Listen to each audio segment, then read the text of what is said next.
What if a whole country had an ID card? A single page that tells you everything you need to know about its character, its dreams, its very soul.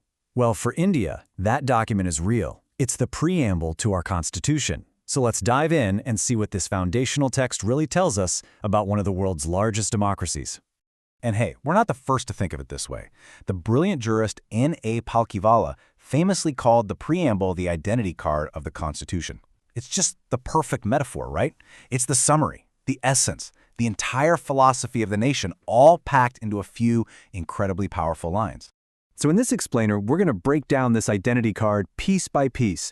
We'll look at where it came from, uncover its core values and goals, check out the dramatic legal battles it went through, learn about the one time it was ever changed, and then wrap up with a quick briefing to make sure all this stuff sticks.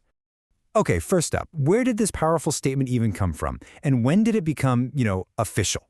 Well, its roots go all the way back to December 13th, 1946. That's when Pandit Jawaharlal Nehru stood up and presented his Objectives Resolution. This was basically the blueprint, laying out the philosophy and the guiding principles for the Constitution. It ended up being the direct inspiration for our preamble. And the preamble itself tells you its own birthday, right there in the text, November 26th, 1949. That's the day we, the people of India, officially adopted and enacted our own Constitution. Now, let's get to the good stuff, the core identity itself.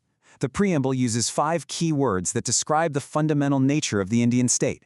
Think of these as the main characteristics you'd find listed on that national ID card. And those words are sovereign, socialist, secular, democratic, and republic. Now, what's really important to notice here is that little asterisk. You'll see that socialist and secular weren't actually in the original text. They were added later on in 1976. And that's a super crucial detail we are definitely coming back to. So what do these big words actually mean? Well, sovereign just means we're fully independent.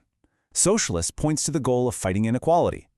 Secular means the state doesn't have an official religion. It treats them all equally. Democratic means power belongs to the people. And republic means our head of state, the president, is elected. We don't have a king or queen. Simple as that. These 5 words define what India is. Okay. So if those 5 words describe what India is, the next part of the preamble tells us what India promises to do for its citizens. These are the 4 big national goals. The preamble aims to secure 4 things for everyone: justice, liberty, equality, and fraternity. And what's so fascinating here is that you can see the global inspirations behind our Constitution. The whole idea of social, economic, and political justice, that was influenced by the Russian Revolution. That call for liberty and equality, it echoes the famous cry of the French Revolution. And fraternity, that idea of brotherhood, is all about ensuring individual dignity and the nation's integrity. And hey, there's that other word, integrity, which, as you see, was also added later. But for all its powerful and inspiring words, the preamble actually faced a huge identity crisis of its own. It was literally put on trial in the highest court in the country, and that sparked a massive constitutional debate. And the central question was this: is this beautiful introduction, this identity card, legally part of the Constitution? Or is it just a nice poetic preface with no real teeth, no real power? This led to a pretty dramatic Supreme Court flip-flop. First, you have the Berubari Case in 1960. The court said, no, the preamble is not part of the Constitution. But then, just 13 years later, in the game-changing Kesavananda Bharati Case of 1973, the court completely reversed itself. It declared, once and for all, that the preamble is an integral, inseparable part of the Constitution. And the Kesavananda Bharati Case gave us something else that is absolutely vital: the basic structure doctrine. This is a huge concept. It basically says that, yes, Parliament can amend the Constitution, but it cannot change its core fundamental features. You can renovate the house, you can paint the walls, but you cannot tear down the foundation. And the preamble is considered a key part of that very foundation. So, this leads us to the next obvious question. Since the court confirmed the preamble could be amended, has it ever been changed? Yes, it has. But get this, only once. In over 70 years, this foundational text has only been amended a single time. Just once.